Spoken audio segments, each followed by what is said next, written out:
everyone, and welcome back to Another Bite, where we rewatch the most innovative and intriguing pitches from Shark Tank.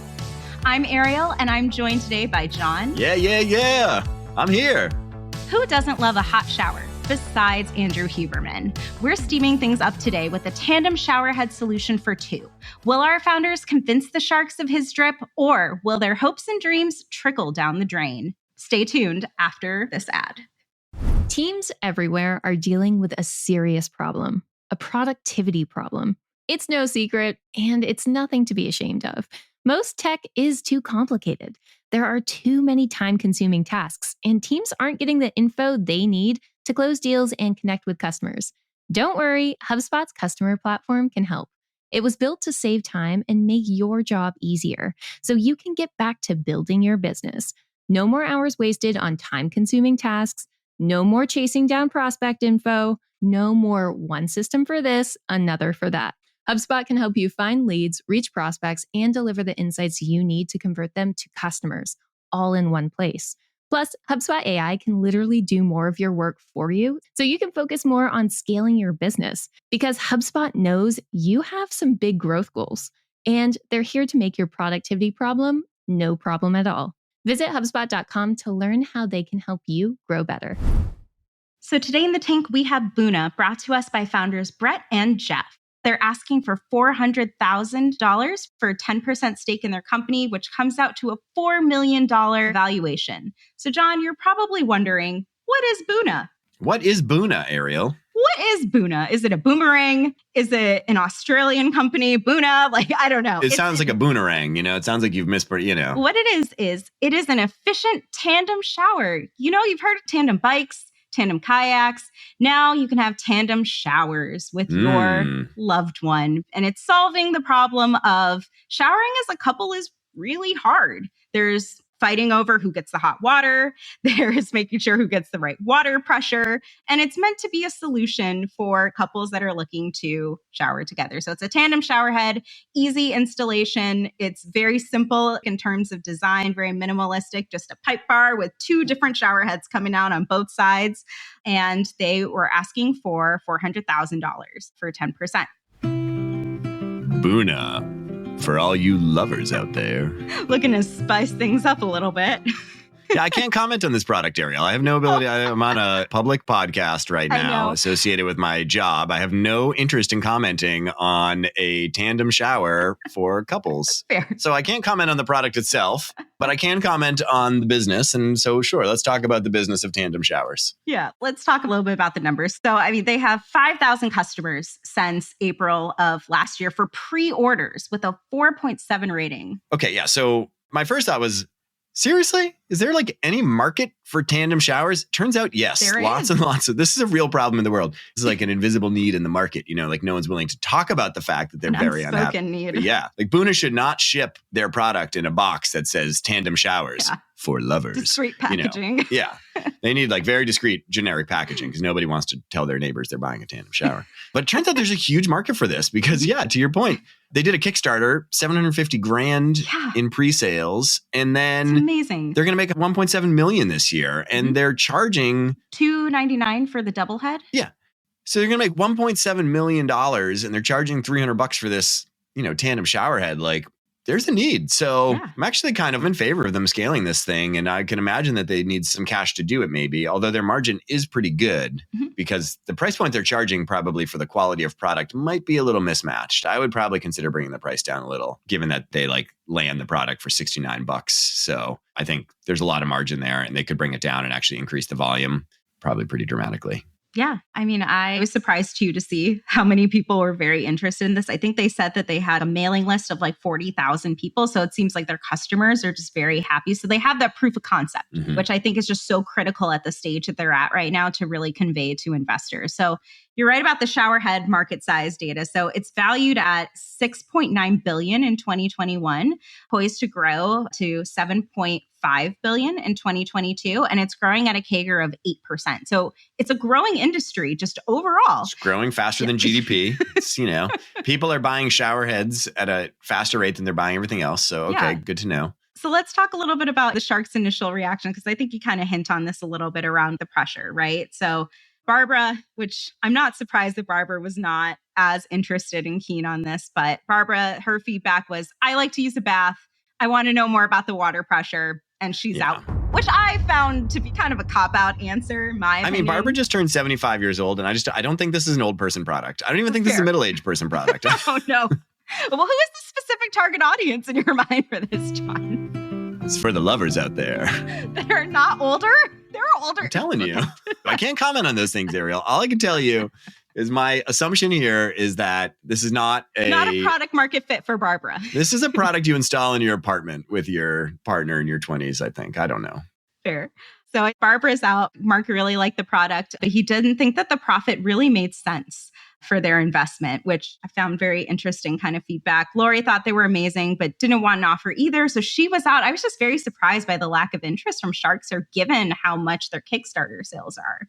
Yeah. I mean, normally for a product like this, which is spitting off cash and has initial market validation, not just through like social interest, which they had social interest, but through like actual dollars in the bank, dollars coming into this business. I'm surprised more sharks didn't make an offer on it. Mm-hmm. I mean, that said, the final excuse from the sharks was kind of like, I don't think you need money. Isn't that what Mark kind of landed on? Because their margin is really good. They have 54% net margin. So they have like a lot of money flowing into this business. And the reason you take investment is so that you can spend beyond what you are making on a cash flow basis from your business. And you would typically, in this sort of business, you'd spend it on manufacturing, on inventory, on sales and marketing, on stuff like that. And with a 54% net margin on a $300 product, like they actually should have plenty of money to spend on those things to keep scaling if they run the business well. But then our founders kind of get into it too when Mark kind of pushes those probing questions. And they said, well, we want to build a brand. Yeah. We want to take Boona into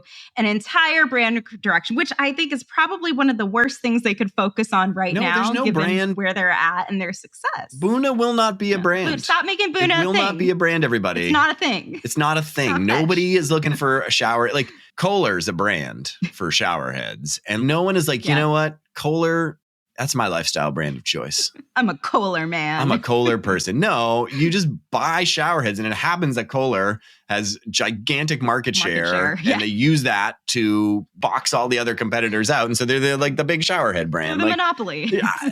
Any money they spend on building brand around this product versus just straight up going to market and scaling their sales, I think would be a huge waste of money. Yeah. I wouldn't put any money into that. I think that's such a big challenge that we see too with a lot of these companies looking for either their seed or like their Series A funding is it's that delicate balance, right? Between how do you balance your product and your go-to-market? And ideally over time, you would see your product needs to be your main focus. And a lot of the brand benefits come after that. When you have a great product that instills, better brand awareness, better association for your brand over time. And as you continue to grow and kind of iterate on your product, then you should consider more like go-to-market strategies. So like when you are getting more into the competitive space, and when you do go up against a Kohler, that's where you should be focusing more on how do I position this? What is the value add? How am I enticing folks to purchase my product? I mean, 100%. I think positioning, Ariel, is different from brand building. Sure.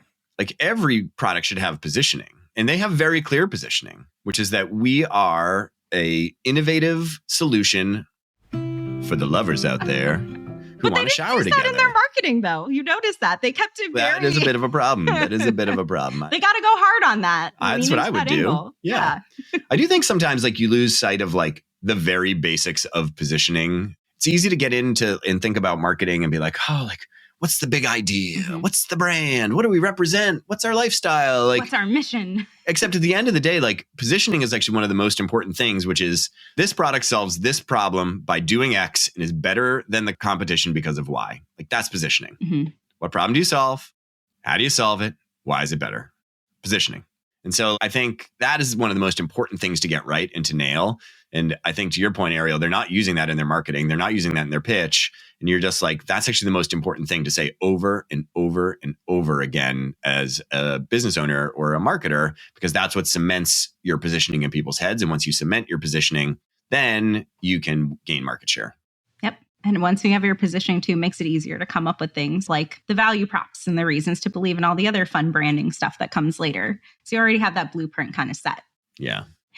Right. So let's talk about offer time. So Kevin makes an offer at $400K with a royalty per unit of $40. That royalty will then stop when he gets $1.2 million back, and he will take 10% equity, which is just greedy. Just delete this offer. Come on, Mr. Wonderful. It's like he got some of that robot paella, and it was all like, it was just like, I don't know. So then he offered a second option. So he's very generous, 2 options. He'll give them the $400K, but he's a third partner. So essentially he'd want to split it by a 33.3% stake. Just a lot of equity for them to give up, given, how successful they've been. So founders counter back with 20% for $600K. And then Mark is a little suspicious, given the fact that they're willing to give up 20% of their company, given to like the cash flow, things that you mentioned before. Yeah. They have pretty healthy cash flow. Why do they need this? So doesn't think that he's taking money. Kevin gets impatient, so he's out. Didn't want them to talk to Mark at all. Yeah. So as we know, unfortunately, our 2 founders were not able to secure a deal. No deal. They went to the advice tank. I mean, it is interesting. Like, I do think it is nice that Mr. Wonderful made 2 different offers and gave the entrepreneurs the choice whether they wanted to pay off Mr. Wonderful's involvement in their company by basically fixed cash flow investments with each unit sold, which is a royalty, or with equity on the back end. And the trade-off there is that doing the first option where they're giving this royalty away, it means they're going to have less to spend on growing their business and scaling their business. But the amount that they're going to give away if they are really successful is lower, right? Because there'll be a fixed number up to 1.2 million in royalties. And after that, they won't have to pay them anymore. If they just give them pure equity, then after they sell all their products and invest in the business, the rest of that money flows to the equity holders of the company.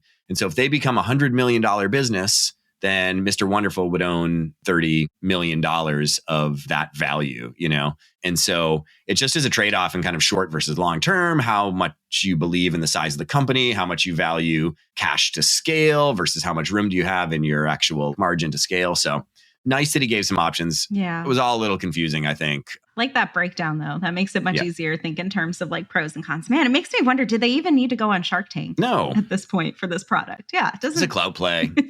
Try to boost some sales. You know what those lovers out there do on Friday nights? Watch Shark Tank. They watch Shark Tank. Yeah. Definitely. Of course. And then listen to another Netflix and chill.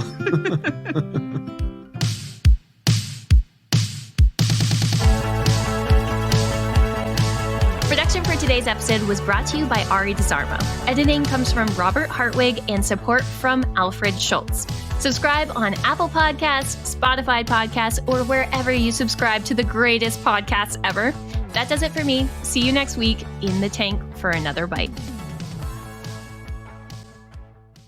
I want to take a break to tell you about a podcast coming to the HubSpot Podcast Network, the audio destination for business professionals. It's called The Next Wave, AI and the Future of Technology. It's hosted by Matt Wolf and Nathan Lands.